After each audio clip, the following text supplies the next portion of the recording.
வணக்கம். இந்திய நேரப்படி காலை 6 மணி. ஜெம் தலைப்புச் செய்திகள்.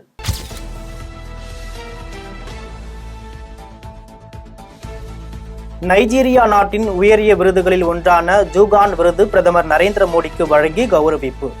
ராணி எலிசபெத்துக்கு பிறகு இந்த விருது பெறும் இரண்டாவது வெளிநாட்டு தலைவர் என்ற பெருமையை பெற்ற மோடி.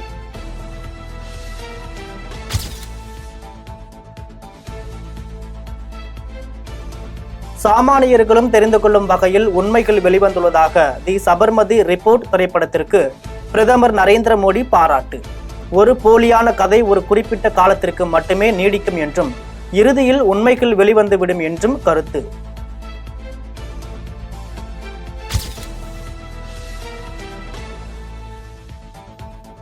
நவம்பர் 28, 29 தேதிகளில் விழுப்புரம் மாவட்டத்தில் முதலமைச்சர் மு.க. ஸ்டாலின் ஆய்வு. ஒவ்வொரு மாவட்டத்திற்கும் நேரில் சென்று மக்கள் கட்சியினரை சந்திக்கப் போகிறேன் என்றும் பேச்சு.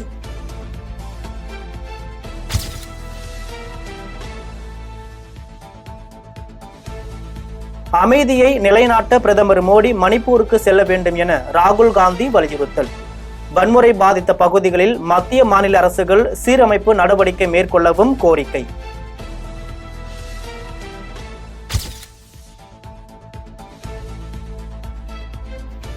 கர்நாடக காங்கிரஸ் அரசு மீதான குற்றச்சாட்டுகளை பிரதமர் மோடி நிரூபித்தால் அரசியலிலிருந்து ஓய்வு பெற தயார் என முதலமைச்சர் சித்தராமையா அறிவிப்பு. மக்கள் பணத்தை கர்நாடக அரசு கொள்ளையடித்து மகாராஷ்டிரா தேர்தல் பிரச்சாரத்திற்கு பயன்படுத்துவதாக மோடியின் குற்றச்சாட்டுக்கு சித்தராமையா பதில்.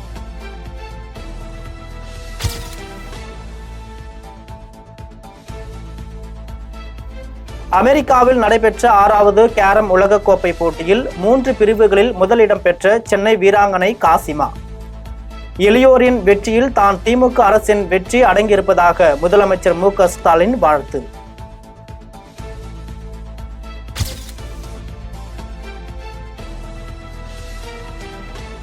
ஆந்திர முதலமைச்சர் சந்திரபாபு நாயுடுவின் சகோதரர் ராமமூர்த்தி நாயுடு காலமானார்.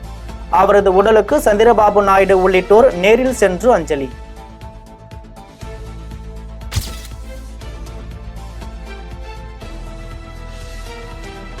தமிழக அரசின் திட்டங்களுக்கு எம்ஜிஆர், ஜெயலலிதா பெயரை வைத்தாலும் அதனை எடப்பாடி பழனிசாமி வேண்டாம் என்று கூறுவார் என துணை முதலமைச்சர் உதயநிதி ஸ்டாலின் பேச்சு. மோடி மற்றும் அமித்ஷா பெயர்களை வைக்க வேண்டும் என இபிஎஸ் நினைக்கிறார் என்று திருமண நிகழ்ச்சியில் விமர்சனம்.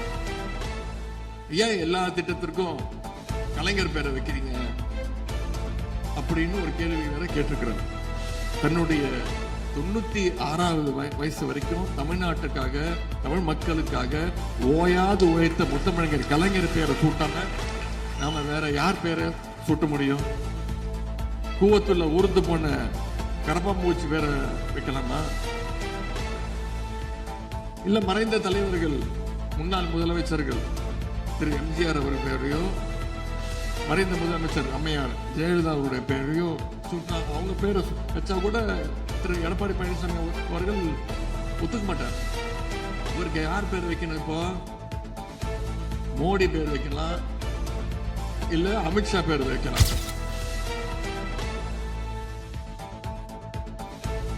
நேற்று பெய்த மழையில் முளைத்த விஷ காளான் நீங்கள். நான் உழைப்பால் உயர்ந்திருக்கிறேன், நாவடக்கம் வேணும், விரலை நீட்டி எச்சரித்த இபிஎஸ். திரு உதயநிதி அவர்களே, நேற்று பெய்த மழையில் இன்று முளைத்த விஷ காளான் நீங்கள் என்பதை மறந்து விடாதீர்கள். நீங்களே எங்களுக்கு அறிவுரை சொல்ற. அண்ணா திமுகவில் 50 ஆண்டு காலம் இந்த கட்சியில இருந்து பணியாற்றியவன், பல்வேறு நிலையில இருந்து பல்வேறு பொறுப்புகளை பெற்று பணியாற்றியவன். நான் சேலம் மாவட்ட பால் உற்பத்தியாளர் ஒன்றியத்தினுடைய பெருந்தலைவர் ஆகின்ற பொழுது தேசிய அளவிலே விருதுகளை பெற்றுக் கொடுத்தேன். நெடுஞ்சாலைத்துறை அமைச்சராக இருக்கின்ற பொழுது இந்தியாவிலேயே தார் சாலை அதிகம் நீளம் உள்ள மாநிலம் என்ற பெயரை பெற்றுக் கொடுத்தேன்.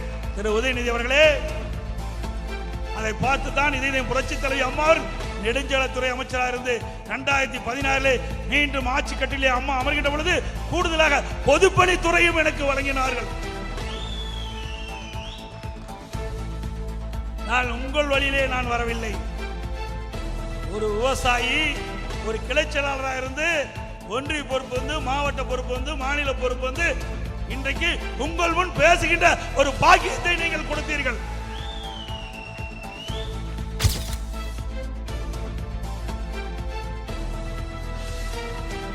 மும்பை சியோன் கோலிபாடா தொகுதியில் பாஜக வேட்பாளரும் தமிழருமான கேப்டன் தமிழ்செல்வன் வீதி வீதியாக வாக்கு சேகரிப்பு. தமிழகத்தை பூர்வீகமாக கொண்டவர் ஏற்கனவே 2 முறை வெற்றி பெற்ற நிலையில் 3வது முறையாக போட்டி.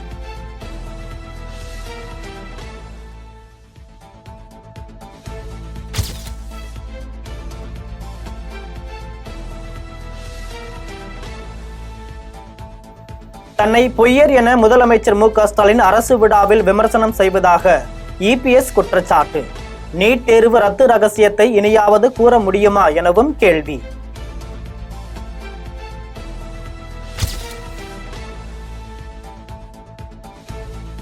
டெல்லி போக்குவரத்து துறை அமைச்சர் கைலாஷ் கெலாட் திடீர் ராஜினாமா. ஆம் ஆத்மி கட்சியின் அடிப்படை உறுப்பினர் பதவியிலிருந்தும் விலகுவதாக அறிவிப்பு.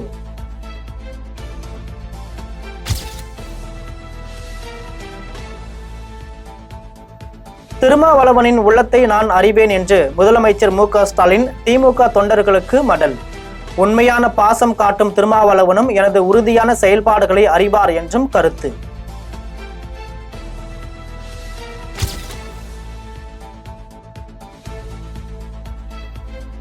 ஏன்மா கண் கலங்குற, இனிமே அந்த பையன்தான் அழுவ போறான். 48 இணையர்களுக்கு நடத்தி வைக்கப்பட்ட திருமண விழாவில் துணை முதலமைச்சர் உதயநிதி பேச்சால் சிரிப்பலை.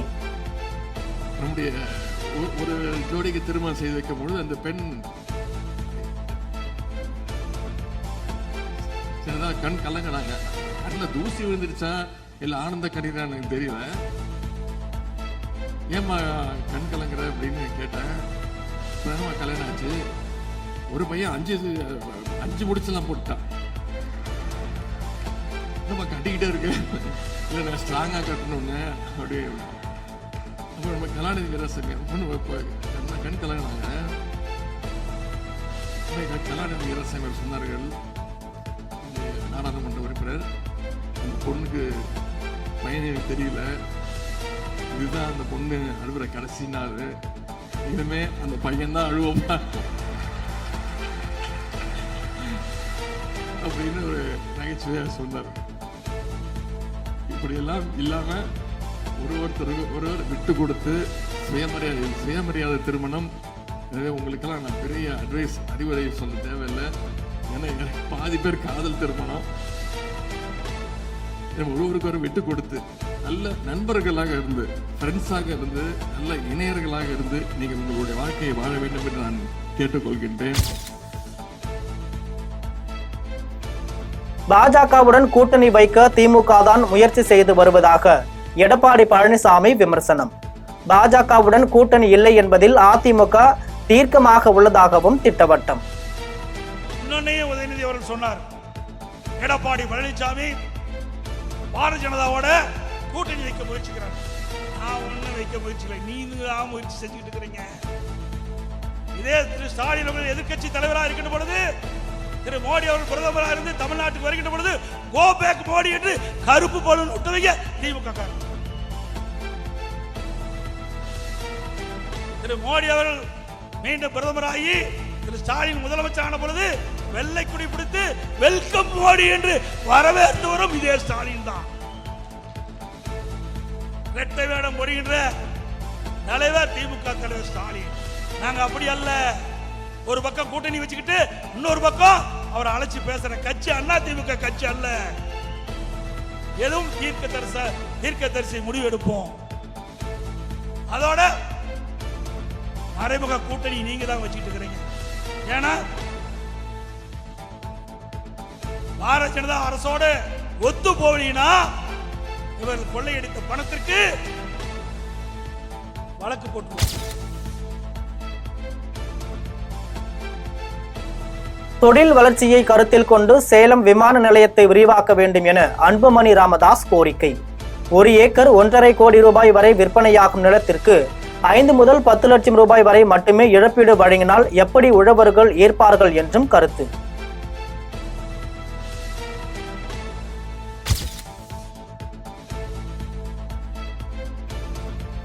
2026ஆம் ஆண்டு சட்டமன்ற தேர்தலில் தாவேக தலைவர் விஜய் தருமபுரியில் போட்டியிடுவார் என தருமபுரி மாவட்ட தலைவர் தாபா சிவா பேச்சு. தருமபுரி மாவட்டத்தில் உள்ள 5 சட்டமன்ற தொகுதிகளில் ஏதேனும் ஒன்றில் விஜய் போட்டியிடுவார் என்று பேச்சு.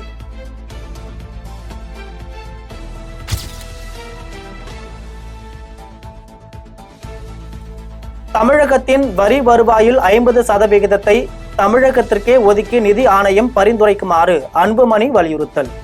அனைத்து மாநிலங்களுக்கு ஒதுக்கும் நிதியை 41% இருந்து 50% அதிகரிக்கவும் மத்திய அரசுக்கு கோரிக்கை.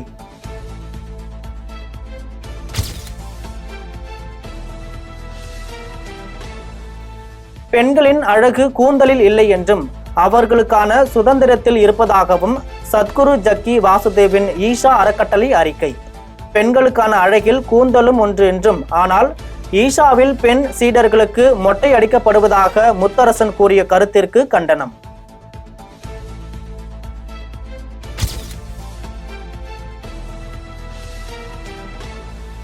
கன்னியாகுமரி அருகே ஹெல்மெட் அணியாமல் பைக்கில் ட்ரிபிள்ஸ் சென்ற இளைஞர்கள் மீது ரெனால்ட் டைபர் கார் மோதி விபத்து.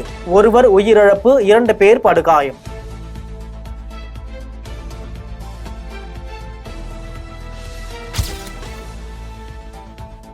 சென்னை கண்ணகி நகரில் இருந்து குழந்தையை கடத்தி சென்ற பெண் 3 நாட்களுக்கு பின் ஈரோட்டில் கைது. சென்னை அழைத்து வந்து விசாரணை நடத்த போலீசார் திட்டம்.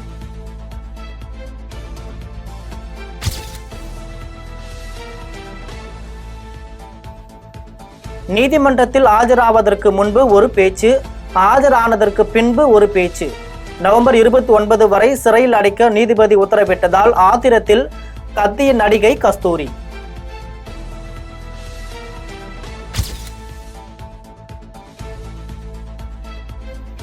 நடிகை கஸ்தூரியை தனிப்படை அமைத்து கைது செய்யும் அளவிற்கு என்ன தவறு செய்தார் என சீமான் கேள்வி. கஸ்தூரி கைது பழிவாங்கும் நடவடிக்கை எனவும் குற்றச்சாட்டு. அது அவசியமற்றது. அதில் ஒன்றும் இல்லை. இதில் காயப்படுறதுக்கு வேதனைப்படுறதுக்கு ஒன்றும் இல்லையே. ஒரு திட்டமிட்டு வேணும்னே ஒரு பழிவாங்கணும்னு நினைக்கிறாங்க, அதுக்கு செய்கிறாங்க. இப்போ அவங்க பேசுனதில் காயம்பட்டதை அவங்க சொல்கிறாங்க. 100 ஆண்டுகளாக ஒரு தமிழ் பேரினத்தை திராவிடர்னு சொல்லிக்கிட்டு இருந்தா நாங்கள் எவ்வளோ காயம்பட்டிருக்கோம்? நாங்கள் எவ்வளோ காயம்பட்டிருக்கோம்? என்னுடைய அடையாளத்தை மறைச்சி எனக்கு என் இனத்துக்கு வேற பேர் வைக்க நீங்கள் யார்? அப்போ எவ்வளோ காயம்பட்டிருக்கோம்? அதிகாரத்தில் இருக்கிறதுனால இதெல்லாம் சிறைப்படுத்துகிற அளவுக்கு ஒரு குற்றமா? முதல்ல தான் கேட்கும்.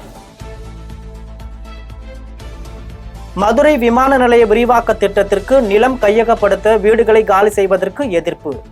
வீடுகளை காலி செய்ய 1 வாரம் அவகாசம் வழங்கப்பட்ட போதும் கிராம மக்கள் இரவிலும் தொடர் போராட்டம்.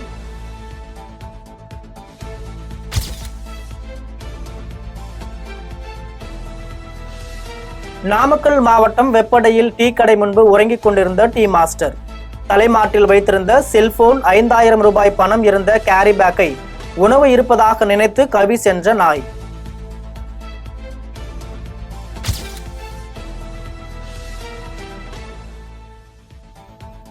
வெள்ளப்பெருக்கால் குற்றாலம் மெயின் அருவி, பழைய குற்றாலம் அருவியில் குளிக்க தடை. 5 அருவியில் நீராடி சென்ற ஐயப்ப பக்தர்கள் மற்றும் சுற்றுலா பயணிகள்.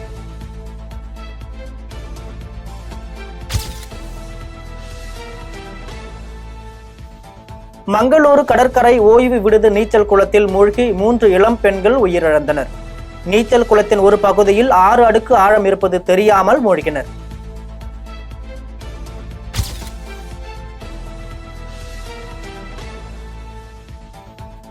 தமிழகத்தில் ஒரு சில இடங்களில் வருகிற 23ஆம் தேதி வரை மழைக்கு வாய்ப்பு. லேசானது முதல் மிதமான மழை பெய்யக்கூடும் என வானிலை ஆய்வு மையம் தகவல்.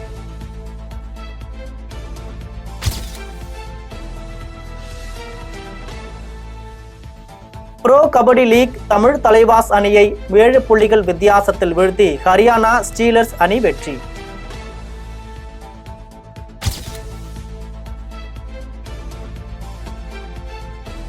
நடிகர் சூர்யாவின் கங்குவா திரைப்படம் வெளியான 3 நாட்களில் உலகம் முழுவதும் ரூபாய் 127.64 கோடி வசூல்.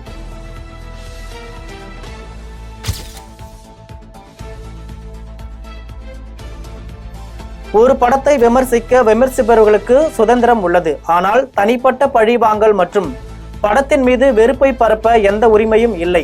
கங்குவா படத்தின் பழிவாங்கும் விமர்சனத்திற்கு தயாரிப்பாளர் கதிரேசன் கண்டனம்.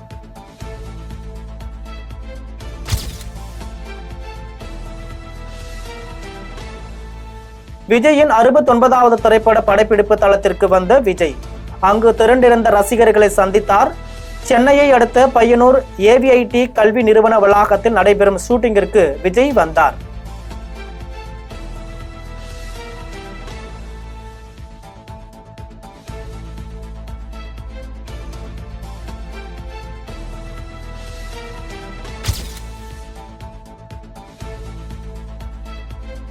நடிகை நயன்தாரா நடிப்பில் புதிதாக வர இருக்கக்கூடிய திரைப்படத்தின் பெயர் டீசர் இன்று 10-15 மணி அளவில் வெளியிட போவதாக படக்குழு போஸ்டர் மூலம் வெளியிட்டுள்ளது.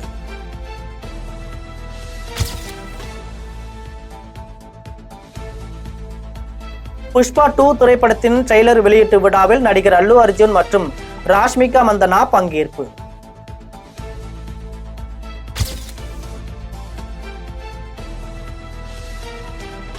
போலீஸ் மீது செருப்பை தூக்கி வீசிய அல்லு அர்ஜுன் ரசிகர்கள். ஸ்பீக்கர் டவர், லைட் டவரில் ஏறி அட்டகாசம். கட்டுக்கடங்காமல் கடல் அலை போல் குவியும் கூட்டத்தால் கதறும் காவலர்கள். புஷ்பா 2 ட்ரெய்லர் வெளியீட்டு விழாவில் பரபரப்பு.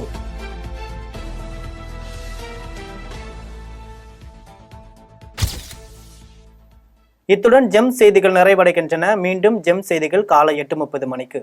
உடனுக்குடன் செய்திகளை காண GemLive.tv என்ற இணையதளத்தில் இணைந்திருங்கள். நன்றி, வணக்கம்.